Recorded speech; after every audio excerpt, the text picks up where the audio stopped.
Meus irmãos, então nós estamos celebrando esse 26º domingo do tempo comum, em que a palavra de Deus sempre aí tem a intenção de nos nortear, de dar um rumo para a nossa vida, né?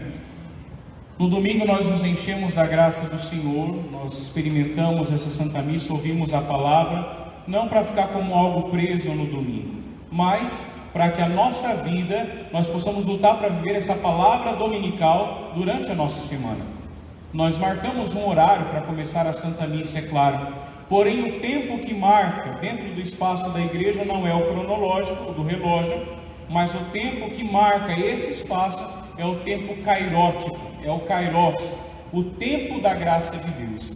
E é justamente nesse tempo da graça de Deus que o Senhor fala conosco, que o Senhor vai nos ensinando, que o Senhor vai mostrando sempre para nós o caminho correto. Claro que hoje a gente tem acesso às coisas de maneira muito fácil, porém, meus irmãos, as coisas, como vai dizer o ditado, que vem fácil, vai fácil. Quando nós falamos da palavra de Deus, nós não falamos de uma palavra passageira, nós falamos de uma palavra eterna, nós falamos de uma palavra de salvação. E não é uma palavra em que o homem Marcelo trouxe para nós, não. Veja que quando nós vamos começar então o Evangelho, o Senhor esteja convosco, Ele está.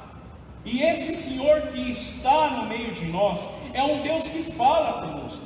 Então a palavra que nós ouvimos, nós emprestamos como ministro, como leitora, nós emprestamos a nossa boca, os nossos lábios, a nossa voz, para que a palavra do Senhor fale conosco. Então na liturgia, quem é que faz é sempre Deus, nunca somos nós. Nós somos instrumentos, mas é sempre o Senhor que faz, é sempre o Senhor que fala, e chega no ponto mais alto da missa, que o Senhor se dá a cada um de nós. E a palavra de Deus sempre está aí como palavra de exortação, mas também como palavra de consolo, uma palavra para mudar a nossa vida. Nós ouvimos na primeira leitura, que foi tirada do livro da profecia de Ezequiel, nós vemos aqui Deus discutindo o relacionamento com o seu povo, né? É interessante porque geralmente a gente discute relacionamento com quem a gente tem proximidade, e Deus tem proximidade com esse povo, por isso que Deus discute o relacionamento com esse povo. Só que, meus irmãos, vejam que o nosso coração, depois do pecado original, depois da primeira desobediência lá dos nossos pais, Adão e Eva, o primeiro homem, a primeira mulher, nós ficamos desconfiados de Deus. Repara o quanto nós somos desconfiados de Deus. Todos nós, não, padre, eu nunca desconfiei de Deus. Já desconfiamos sim. Quando a gente começa com aquela história, será que Deus ouviu minha oração? Será que Deus está comigo? Será que Deus está ouvindo as minhas preces? Isso é desconfiança de Deus. Porque quando a gente não tem desconfiança de Deus, não, eu estou sofrendo, mas eu sei que o Senhor está comigo. E aí nós vamos perceber essa desconfiança de Deus a todo tempo, que é o que acontece com esse povo da primeira leitura. Esse povo, qual que era o contexto? Nós sempre vamos perceber dentro do tempo comum, que o contexto do povo de Israel estão na escravidão, geralmente. Eles estão exilados na Babilônia. Estão lá, escravos na Babilônia. E meus irmãos, qual que era, tanto naquela época como hoje também, o que é que eles fazem? Eles pegam os homens mais fortes, os mais jovens, e os levam então para fora da sua cidade, e os torna escravos, enche eles de trabalhos de sol a sol, sem um alimento adequado. Então, ou seja, eles vão se enfraquecendo, e eles vão perdendo a sua força. Por que que o inimigo faz isso com aquele povo que ele invadiu? Justamente para enfraquecer aquele povo. E aqui o povo de Israel estão enfraquecidos no seu físico, mas, meus irmãos, estão com a mente muito boa para falar bobagem. Estão com a língua muito afiada para falar até mesmo contra Deus. E o que é que eles falam de Deus? Deus está errado. Deus, ele nos conduziu de maneira errada. É quando na leitura de hoje o Senhor vai dizer assim: vós andais dizendo, a conduta do Senhor não é correta. E eu pergunto, é a minha conduta que não é correta, ou é a conduta de vocês? Por quê? Porque se o povo está escravo, a culpa é de Deus. Nós muitas vezes fomos ensinados, e ainda hoje educamos as nossas crianças assim: não faz isso porque Deus castiga. Deus não castiga. Deus não castiga. Todas as dificuldades que o povo de Israel está passando não é castigo de Deus, é fruto de escolha errada. Escolheram o mau caminho, então estão experimentando as consequências da escolha do mau caminho. Por isso que a leitura vai continuar dizendo aqui que justamente quando alguém escolhe o caminho do mal, como resposta tem a morte. Mas quando escolhe o caminho do bem, a resposta para a vida dessa pessoa é uma vida nova, é uma vida feliz. Então por isso, meus irmãos, não adianta a gente querer jogar culpa contra Deus. Minha vida está uma desgraça porque Deus me abandonou. Mas a pessoa só foi escolhendo coisa errada, só foi escolhendo tragédia. É muito interessante, quem assistiu aquela última pregação do Padre Léo, que ele já estava destruído pelo câncer, né? E ele então, e era um câncer, se não me engano, era no pulmão mesmo, e ele disse bem assim: nunca pedi a cura do meu câncer. Por que eu nunca pedi a cura do meu câncer? Porque fui eu que causei. E meus irmãos, estou falando do caso do Padre Léo, não estou dizendo do geral, entenda bem o que o Padre está dizendo, né? E daí pega só a metade e já comenta outra coisa. E ele disse: eu nunca pedi a cura do meu câncer, porque eu que estraguei com a minha própria vida, eu, com os meus anos fumando isso, eu estraguei a minha própria vida. Então nunca pedi para o Senhor. Mas na enfermidade, e ele disse que ele ia escrever um livro, só não escreveu porque muita gente não ia entender. E ele disse: eu queria escrever um livro, o título bem assim: As Graças que o Câncer me deu. Não graça de engraçado, mas o quanto eu aprendi com essa enfermidade. E ele vai dar o testemunho dizendo o quanto ele teve que ser humilde. Por quê? Porque as irmãs e os irmãos de comunidade tinham que trocar a fralda do Padre Léo, porque ele já não dava mais conta de fazer sozinho. Veja, meus irmãos, esse homem encontrou na enfermidade um meio de se aproximar mais e mais de Deus. Já nós encontramos o povo de Israel, não. Nas dificuldades que eles fizeram, criticaram a Deus. Meus irmãos, se nós passamos labutas na nossa vida, passamos dificuldades na nossa vida, deve ser motivo para a gente se aproximar mais de Deus, e não para condenar a Deus, criticar a Deus, colocar a culpa em Deus. Não, é oportunidade para nós olharmos a nossa vida. Tem uma carta chamada A Salvação pela Dor, Salvifici Doloris, vai dizer assim que todo enfermo, ele se coloca perto de Jesus na cruz. E o enfermo, quando ele é um enfermo, quando ele é inteligente, o que ele faz? Ele oferece a sua dor, como Jesus fez. Pela dor de Jesus, nós fomos salvos. Então o enfermo, quando ele se coloca ao lado de Jesus na cruz, e ele pode oferecer a sua dor pela salvação do próximo. Por isso que quando Dom Alberto Taveira liga para o Padre Léo e fala: Léo, não perca nada, não perca nada. E ele falou: eu ofereci todas as minhas dores também, pela salvação, a começar dos filhos da minha comunidade de recuperação. Então, meus irmãos, veja que nós, na enfermidade, na dificuldade, não é motivo da gente questionar a Deus. Isso é fruto de um coração que ama a Deus, aproveitar até mesmo a enfermidade para poder crescer na intimidade com Deus. E esse povo não, começou a colocar a culpa em Deus. A culpa é tua, Senhor, nós estamos sofrendo isso, a culpa é tua. E aí o profeta vai dizer: não, vocês estão sofrendo as consequências das escolhas erradas de cada um de vocês.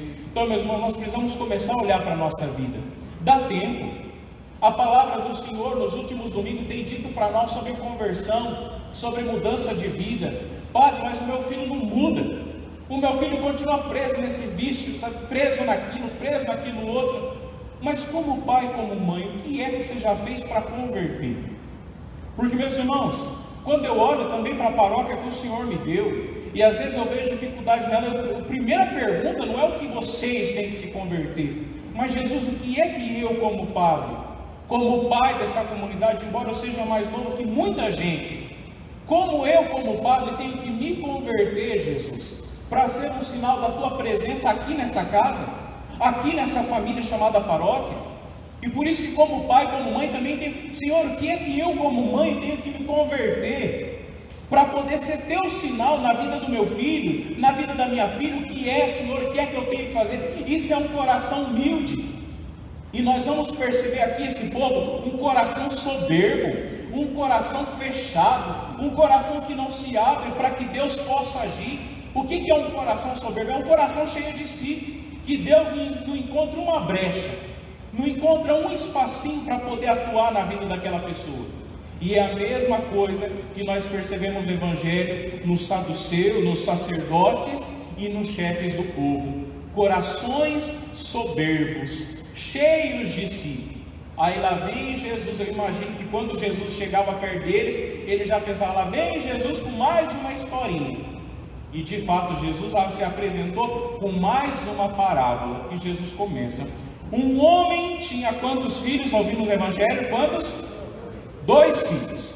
O primeiro filho, ele disse assim: filho, vai hoje para a minha vinha. O que é que o primeiro filho disse? Não vou. Mas diz que ele pensou e depois foi. Já o segundo filho, ele disse: filho, vai hoje para a minha vinha. O que é que o filho disse? Sim, pai, eu vou. Mas na hora H ele não foi. E aí Jesus pergunta para os sacerdotes e para os chefes do povo. Ele já entendeu, Jesus colocou a gente em xeque de novo. Porque quando, meus irmãos, sempre quando no Antigo Testamento se fala de um homem, de um patrão que tem um filho, o povo de Israel já entende. Qual que é o único filho que Deus tem no Antigo Testamento? É Israel. Israel é uma pessoa ou é um povo? Israel é o que, gente? É um povo. Então qual que é o único filho que Deus tem no Antigo Testamento? É o povo de Israel. Então sempre quando ia falar, tinha que falar que o filho do Deus tem um único filho. Jesus já estragou tudo, fala que tem 2. Já estragou. Então quer dizer que Jesus está falando assim: ó, vocês não são o único filho de Deus não, tá? Tem mais aqui. E aí Jesus chega na onde ele quer para poder dizer, rasgar de fato o pecado daquele povo. E ele vai dizer bem assim: pois é, o primeiro filho que disse que não ia e foi, não são vocês não. O primeiro filho que disse que não ia para a vinha simboliza a igreja, simboliza a família de Deus. O primeiro filho são as prostitutas e os cobradores de impostos. Eles vos precederão, eles chegarão nos céus muito antes de vocês. Naquela hora eu imagino que aqueles sacerdotes ficaram loucos. Meus irmãos, conseguem entender que tudo isso que Jesus vai fazendo, sabe quando você vai juntando raiva dentro do seu coração? Eles foram juntando uma raiva, outra raiva, até que se vingaram de Jesus e fizeram o quê? Colocaram na cruz. O cume, o ponto alto da vida de Jesus foi a cruz. Por quê? Porque ele denunciou o pecado daquele povo. Mas Jesus não denunciou como aquele que fica acusando toda hora, não. Ele rasgava o pecado na cara daquele povo, mas Jesus dava uma palavra de salvação. Jesus tentou ajudar todo o tempo, tentou fazer de tudo para ajudar aquele povo, mas aquele povo não quis. E aí Jesus vai dizer: as prostitutas e os cobradores de impostos chegarão primeiro no reino dos céus, passarão na frente de vocês. E aí por que Jesus está dizendo isso? Ai padre, então agora eu vou ser uma prostituta para poder chegar logo no céu. Eu vou ser um ladrão como um cobrador de impostos para poder chegar logo no reino do céu. Opa, entenda bem o Evangelho. Porque é que a prostituta e os cobradores, os ladrões entraram primeiro no reino dos céus? Porque eles se converteram. Tem como entrar no reino dos céus sem conversão, sim ou não? Não, não tem. O reino dos céus não é uma casa de pessoas que o Senhor ficou alisando. Não tem problema, pode pecar, afinal eu sou Deus amor. Eu sou Deus misericórdia, pode pecar, pode aprontar, eu tenho uma casa preparada para vocês. Não, o céu é casa de quem lutou todos os dias aqui pela conversão. Aquele homem que tem a sua mulher, que tem os seus filhos, lutou a todo tempo contra a tentação daquela outra bonitona lá do trabalho, que fica procurando ele a todo tempo. O céu é lugar de gente que talvez chegou lá destruído porque lutou. Mas lá é casa de convertido, não é casa de gente que foi alisado nos seus pecados, não. Não, pode continuar na mesma, não tem problema não, tem sim. E a primeira leitura disse para nós, que se nós procurarmos o mal, a resposta do mal é a morte, não é outro caminho. Meus irmãos, Deus está falando conosco hoje, pedindo para nós uma mudança de vida, uma conversão.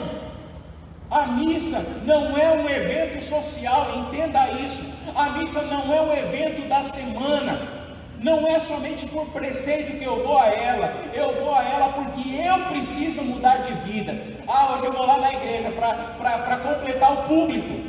Não é público, é assembleia reunida, é povo chamado, é povo convocado, é povo que quer uma vida nova. Nós precisamos, meus irmãos, querer mudar de vida. Isso é conversão. Se talvez o pai nos chamou e disse assim: filhos, vamos para a minha vinha, e a gente diz: não, Senhor, eu quero os meus pecados, eu quero encher a cara, eu quero viver minhas coisas, eu quero viver na minha vibe, eu quero viver nas minhas drogas, eu quero viver o que eu quero, Senhor. Mas depois chega uma hora que a gente olha para a nossa vida e Senhor, nada do que eu experimentei, nada dessas coisas de fato me fazem feliz. Eu disse não para o Senhor, mas eu vou para a vinha, porque estar contigo é o melhor para mim. E aí então, meus irmãos, é a hora, o momento da conversão. Se até agora, eu e vocês, se até agora a gente disse não para o Senhor e não está na vinha dele, o Senhor está dizendo para nós: eu acolho hoje o teu sim, volta para mim, venha comigo. É o convite que o Senhor nos faz, é uma mudança de vida. Mas, meus irmãos, enquanto a gente estiver fechado no nosso pecado, Deus não vai conseguir agir em nós. Não porque Deus é fraco, não. Tem 3 palavras na teologia que a gente diz que Deus ele é onisciente, onipotente e onipresente. Ele é onisciente, sabe de tudo. Onipresente, está presente em todo lugar. E onipotente, Deus é todo poderoso. Mas mesmo Deus sendo todo poderoso, Ele respeita a liberdade que Ele deu para cada um de nós. Ele não nos obriga à conversão. Ele não nos obriga a mudar de vida. Repara que Deus ele é sempre proposta. Deus sempre está propondo. Você quer mudar de vida? E é interessante que Ele faz a proposta e ao mesmo tempo Ele se coloca ao nosso lado para nos ajudar. Deus se coloca à nossa disposição para nos ajudar. Então não precisamos ter medo. A questão é que nós olhamos para nós e falamos: poxa, já estou nesse pecado faz tantos anos, eu não mudo mais não, sozinho não muda mesmo. Mas quando a gente se confia em Deus, quando nós colocamos a nossa vida nas mãos de Deus, o Senhor nos ajuda. E eu tenho visto isso, quantas pessoas lutando a todo tempo, quantas pessoas têm lutado a todo tempo para ser de Deus. Padre, eu caí mais uma vez, mas eu tenho lutado a todo tempo. Esse dia alguém dizendo assim, e na confissão diz: Jesus, eu quero te agradar com toda a minha vida, Senhor, eu quero ser teu a todo tempo. É isso que é conversão. Conversão não é não ter mais tentação, tentação a gente vai ter. Por isso no Pai Nosso nós dizemos: não nos deixeis cair em tentação. Não é tira de nós a tentação. A tentação nos ajuda para a gente amadurecer, para a gente provar o nosso amor por Deus. E aqui esses homens, os primeiros, o povo de Israel, é aquele povo que disse sim a Deus, mas na hora de praticar o amor que eles tinham por Deus, não praticaram não. Disse nas outras missas e digo agora: nós vamos dizer sim daqui a pouco. Repara a liturgia da palavra, primeira leitura, salmo, segunda leitura, evangelho e homilia, constitui esse bloco, constitui a liturgia da palavra. E depois de ter ouvido toda a palavra, a gente vai dizer o creio. O que é o creio? O sim que nós damos para Deus. Sim, Senhor, eu creio na tua palavra, eu creio naquilo que o Senhor me ensinou, eu creio. Sim, Senhor. E quando a gente diz eu creio, quer dizer que nós vamos praticar tudo aquilo que a gente ouviu. Então, se hoje eu ouvi sobre o perdão e eu disse creio, o que eu tenho que fazer lá em casa? Praticar o perdão. Não é eu lá em casa continuar vivendo como se nada tivesse acontecido na minha vida, não. O que nós vamos dizer creio daqui a pouco precisa mudar a nossa vida, precisa mudar a direção da nossa história. Depois, na hora que formos entregar o corpo e sangue do Senhor, corpo de Cristo, amém, assim seja. Sim, Senhor, eu te quero. A gente diz sim para o Senhor. Só que na hora, lá fora, nós precisamos continuar dizendo sim para o Senhor. Não é dizer sim para Ele aqui e depois lá fora dizer não. Levar uma vida de qualquer jeito, levar uma vida desregrada. Nós precisamos traduzir essa palavra que nós recebemos hoje na vida lá fora. Precisamos transbordar esse Jesus que nós vamos receber daqui a pouco na vida lá fora. Meus irmãos conseguem entender isso? Nós precisamos sair de casa com um desejo de conversão. com desejo de mudança de vida. Nós precisamos querer mudar tudo aquilo que nós somos. Mas, Padre, como eu não sei? O que da nossa parte precisa é dobrar o nosso coração, que às vezes está tão duro, tão pedregoso, tão coração fechado. Nós precisamos nos humilhar diante de Deus, nos dobrar diante de Deus. E São Paulo vai dizer para nós quem é que foi aquele que mais se humilhou: Jesus. Aquela comunidade de Filipos, a comunidade de carta aos filipenses, que nós ouvimos ali, era uma comunidade boa. Lembra que eu dizia semana passada que Paulo, Filipenses é a carta da alegria. São Paulo vai dizer: alegrai-vos no Senhor, eu repito, alegrai-vos. Paulo está contente com aquela comunidade. Porém, hoje, São Paulo, primeiro ele fala da sua alegria. Sabe quando você vai na casa de alguém e fala: bom dia, seja bem-vindo. Aí a hora que você senta, começa a te lascar o fundo, né? Aqui é o que Paulo fez. Falou que estava muito contente, muito feliz. Mas de repente Paulo vai dizer assim: olha, eu estou muito feliz, mas eu gostaria que vocês completassem a minha alegria. Ou seja, Paulo está contente, mas não tanto. Como assim, Paulo, completar a alegria? Sim, eu vejo que a comunidade de vocês de Filipos, vocês têm muita gente com inveja um do outro, irmãos com disputa entre vocês, estão brigando, um quer se aparecer mais do que o outro quer cantar melhor que o outro quer fazer isso mais do que o outro quer não sei o que. E aí São Paulo vai dizer: completa a minha alegria. Eu estava contente com vocês, mas eu quero ficar mais alegre com vocês. De que jeito, Paulo? Eu vou dizer: aspirai a mesma coisa, sejam unidos no mesmo amor, viver em harmonia. Vocês estão num brigueiro terrível aí. Procurai a unidade. Não façais nada por competição ou por vanglória. O que é vanglória? É uma glória vazia, uma glória mentirosa. Depois, mas façais as coisas com humildade, e cada um trate o outro como alguém muito importante. É isso que São Paulo está dizendo. E aí São Paulo viu como aquela comunidade tinha gente que se achava demais o bom. São Paulo vai falar assim: olha, mesmo sendo Deus, ele se fez pequeno. Mesmo sendo Deus, ele vai dizer, esvaziou-se a si mesmo, assumiu a condição de escravo. Lembra na última ceia? Ele se abaixou e lavou os pés. Quem fazia aquilo era só escravo. Ele se abaixou, se humilhou, se fez escravo, tornou-se igual a nós, humilhou-se a si mesmo, fazendo-se obediente até a morte de cruz. Esse é o nosso Deus. Meus irmãos, o nosso Deus, e eu dizia na missa anterior, né? Nós temos um universo, o nosso universo. Os estudiosos falam de muitos universos, e nem o nosso universo a gente consegue explorar. Olha a grandeza da criação de Deus. Se a criação de Deus é desse tamanho, que a gente nem consegue saber que tamanho que é, quanto maior não é Deus. E mesmo assim nós vamos encontrar o Deus, o Criador do universo, pequenininho na manjedoura, peladinho, no lugar onde os bichos comem, na manjedoura. A manjedoura é coxa. Ali nós vamos encontrar um Deus. No mistério do Natal, um Deus ali se humilhou. Aí nós vamos encontrar a mais alta humilhação de Deus, o alto da cruz, o lugar dos condenados, dos castigados, dos grandes criminosos. Ali nós vamos encontrar o nosso Deus, que deixa a sua glória de lado e se faz pequeno. E nós, que somos barro, se acha muita coisa, se achando o bom. Eu tenho um dinheiro a mais que você, eu sou melhor do que você. A minha calça é de marca, eu sou melhor que você. Comprou a etiqueta e pôs na calça de R$10, né? E está se achando melhor que o outro. E a gente vai se achando melhor que os outros. Ele, sendo Deus, se fez pequeno, e a gente pequeno se inchando, se achando um monte de coisa. Não somos nada, meu irmão. Vamos todo mundo feder igual, às vezes até pior, né?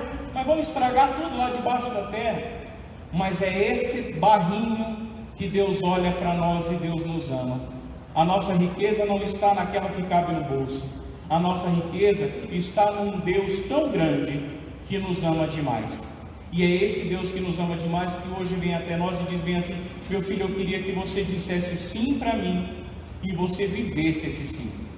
Vimos dois filhos no Evangelho, um que disse não e foi, o outro que disse sim e não foi. Mas a segunda leitura apresenta para nós o terceiro filho, aquele que disse sim e que foi, Jesus Cristo.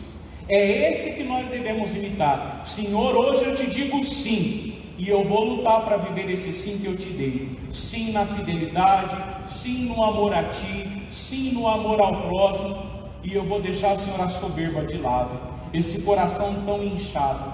Os piores dos pecados capitais não é a luxúria, não é a avareza, o pior de todos eles é a soberba. Quando a gente é muito... O soberbo é aquele que acha que já está pronto, se acha o perfeito, acha que não precisa dos outros, e nós precisamos de Deus a todo tempo. Nós precisamos de Deus a todo tempo. Nós precisamos nos fazer pequenos, para que Deus nos coloque em sua mão e Ele nos leve aonde Ele quer, aonde Ele deseja. Um inchado não cabe na mão de Deus, não. Aqui de maneira figurativa eu estou dizendo, né? Nós precisamos nos fazer pequenos. Peçamos ao Senhor hoje que Ele nos ajude, que Ele nos transforme. Talvez hoje a gente chegue aqui com o coração muito soberbo. Eu não preciso mudar nada não, eu já estou pronto. Eu já estou pronto. Às vezes vai chegando uma certa idade da vida, padre, eu não tenho mais pecado não. Ixi, eu já pecou. Sempre temos pecado. Vocês falam, não tem pecado, é migué, é enrolação. É automanipulação para achar que já é o santo. Todos nós temos as nossas falhas. Precisamos nos voltar para Deus, nos confiar em Deus, nos colocar na mão de Deus e deixar Ele conduzir a nossa vida.